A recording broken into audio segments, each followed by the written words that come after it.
Hello दोस्तों, पीके first channel में आपका स्वागत है। आज हम कार्तिक महात्म लेकर आए हैं। हम कल कार्तिक महात्म किए थे 10 अध्याय, आज 11 करेंगे।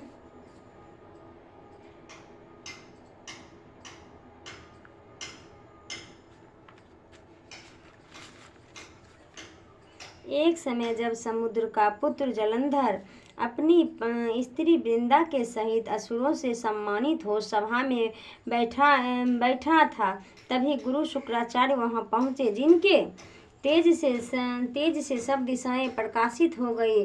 तब गुरु जी को आता देख असुर सहित सागर पुत्र ने उठकर बड़े आदर से उन्हें प्रणाम किया। तेजस्वी गुरु जी ने सबको आशीर्वाद दिया, फिर उनको एक दिव्य आसन पर बैठाकर सब दित्य भी तथा स्नान कर बैठ गए। और सागर पुत्र ने नम्रता से यह प्रश्न किया, हे गुरु जी, राहु का सिर किसने काटा था? आप हमें यह बतलाएं।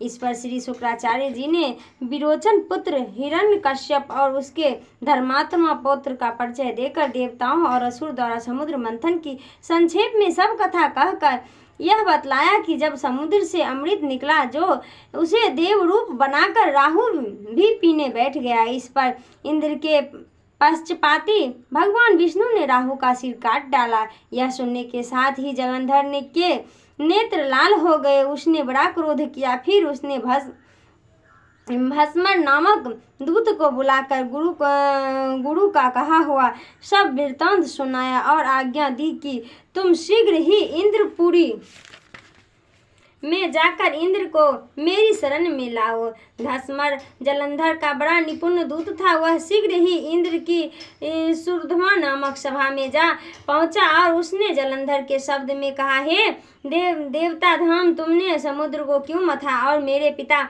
के सब रत्न को क्यों ले लिया है? ऐसा करके तुमने अच्छा नहीं किया है। यदि तुम अपना भला चाहता है तो उन सब रत्न सहित देवताओं के साथ मेरी शरण आ, अन्यथा हे सुराधाम, मैं सत्य कहता हूँ कि तेरा राज्य ध्वस्त कर दूंगा। इंद्र यह सुनकर बहुत विस्मित हुआ और कहने लगा, पहले सागर ने मेरे भय से सब पर्वत को अपनी कुशी में क्यों स्थान दिया और मेरे शत्रु दैत्य को ही क्यों रक्षा की? इस कारण से मैंने उनके सब रत्न हरण किए हैं। मैं सत्य कहता हूँ कि मेरा द्रोही सुख नहीं रह सकता। इंद्र की बात सुनकर वह दूत शीघ्र ही जलंधर के पास आया और सब बातें कह सुनाई, जिन्हें सुनते ही वह दैत्य क्रोध के मारे अपने होठों को काटने लगा और देवताओं को जीतने के लिए उसने उद्योग आरंभ किया। फिर तो सब दिशाओं तथा पाताल से सैकड़ों दैत्य उसके पास पहुंच गए।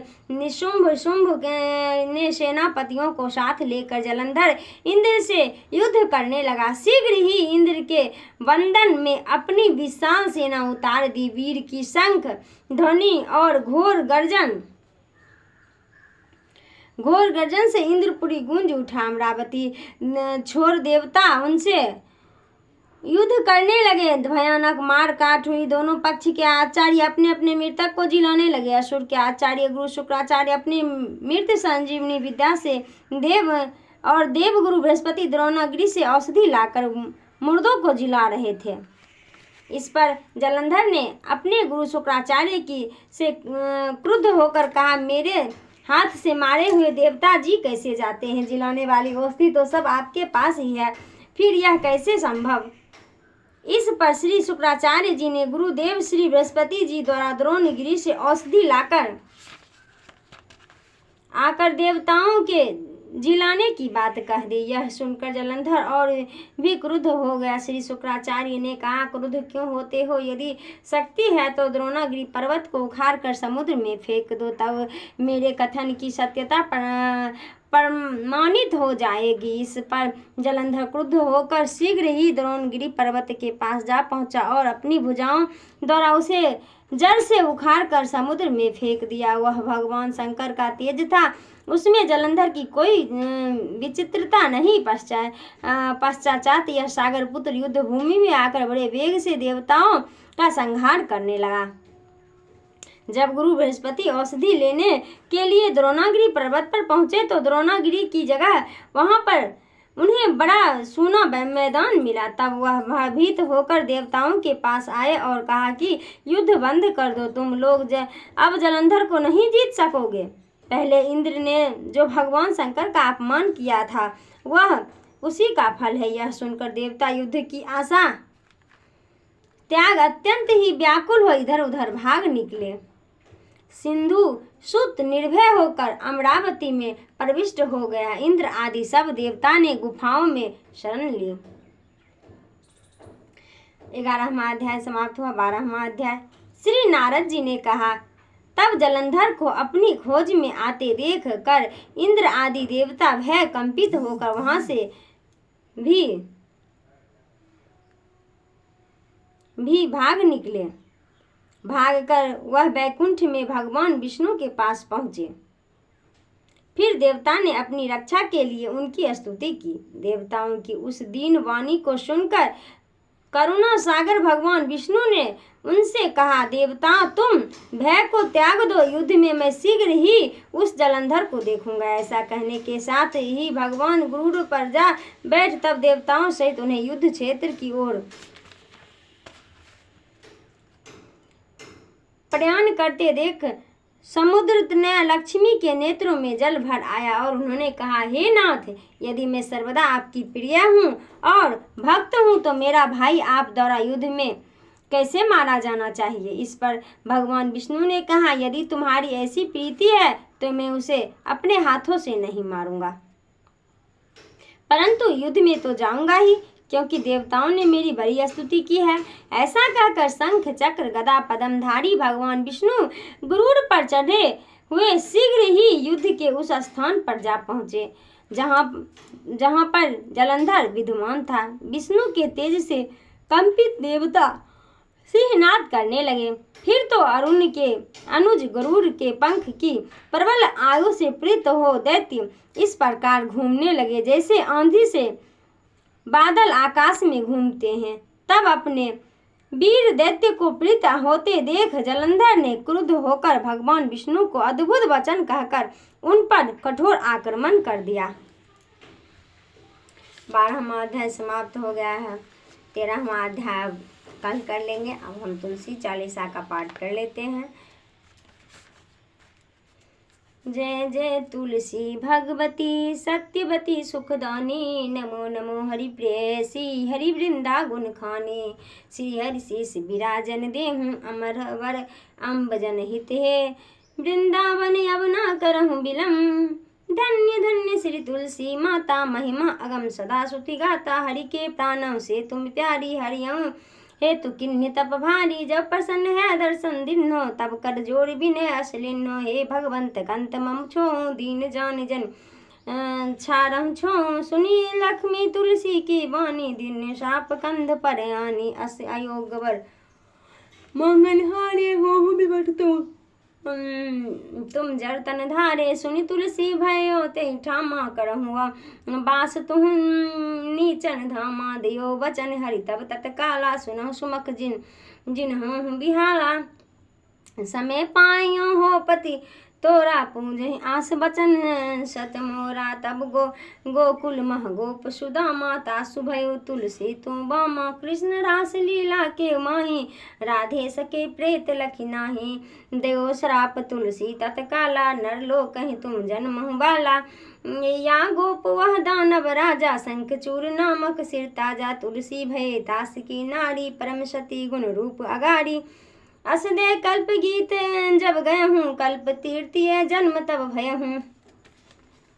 वृंदा नाम भयो तुलसी को, असुर जलंधर नाम पति को। करी अति द्वंद अतुल बल धामा, लिन्हि शंकर से संग्रामा। जब निज सैन्य सहित शिवहारे, मरहिन तब हरहिन पुकारे। पतिव्रता वृंदा थी नारी, को न सके पतहि संघारी। जब तब जलंधर वेश बनाए, वृंदा ढिंगर पहुँचे जाए। शिव हित ले करे करन कपट प्रसंगा, कियो सती धर्म तेहि भंगा। भयो जलंधर कर संगारा, सुनि उर शोक अपारा। ती छन दियो कपट हरि टारे लखी वृंदा सुख गिरे उचारे जलंधर जस हरियो भीता हो रावण तस हरहि सीता अस प्रस्तर सम हृदय तुम्हारा धर्म खंडित मम पतहि सहारा यही कारण ले साप हमारा होवे तनुपासन तुम्हारा सुनि हरि सुरत बचन उच्चारे दियो श्राप तुम बिना विचारे लखे नो निज कर दूत पति को छलन चाहो जब पार्वती को जरमति तुम वस को जर रूपा जगमह तुलसी विपट अनुपा दग्ध रूप हम शालिग्रामा नदी गंड की बीच लामा जो तुलसी दस हमें चढ़ावे सब सुख भोग परम पद पावे बिन तुलसी हरि जलत शरीरा अतिशय उठत शीस उर पीरा जो तुलसी दस हरि सिर धारत जो सहस्त्र घट अमृत डारत तुलसी हरि मन रंजन हारे रोग दोष दुख भंजन हारे प्रेम सरित है भंजन निरंतर तुलसी राधा में नहीं अंतर व्यंजन हो 56 प्रकारा बिन तुलसी दल हरहिन प्यारा सकल तीर्थ तुलसी तर छाही लहत मुक्ति जन संशय नाही कवि सुंदर एक हरि गुण गावत तुलसी निकट सहस गुण पावत बसत निकट दुर्वास धामा जो प्रयाग सो पूर्व लामा पाठ करे जो नित नर नारे होई सखी भाई बासहि त्रिपुरारी तुलसी चालीसा पढ़े तुलसी तरु गृह धार दीप दान करि पुत्र फलो पावहि धन हुनार सकल दुख दरिद्र हरि हार है परम प्रसन्न आशीष धन जन लड़हि गिरह बसहि पूर्णायन लहि अमिमत फल जगत महा लहि पूर्ण सब काम जय दल पर्पण तुलसी तहा सहस बसहि हरिरा तुलसी महिमा नाम लख तुलसी सुत सुख राम मानस चालीसा रचे जगमह तुलसी दास ओम जय तुलसी माता मैया जय तुलसी माता सब जग की सुखदाता बर माता ओम जय तुलसी माता सब रोगों के ऊपर सब योगों के ऊपर रज से रक्षा करके भवत्राता बहुपुत्री है श्यामा सुरवल्ली हो ग्रामा विष्णु प्रिया जो तुमको सेवे सो नर तर जाता जय तुलसी माता हरि के साथ विराजत त्रिभुवन से हो बंधित पतित जनों की तारनी तुम हो विख्याता लेकर जन्म विजन में आई दिव्य भवन में मानव लोक तुम्ही सुख संपत्ति पाता जय तुलसी माता हरि को तुम अति प्यारी श्याम वर्ण कुमारी प्रेम अजब है हरि का तुमसे नाता ओम जय तुलसी माता। हो गया कार्तिक महात्म तुलसी चालीसा। हमारे चैनल पे नए हुए तो चैनल को सब्सक्राइब कीजिएगा, वीडियो को लाइक कीजिएगा, शेयर कीजिएगा। जय श्री कृष्ण दोस्तों, बाय बाय। बहुत अच्छा वीडियो था। अब दो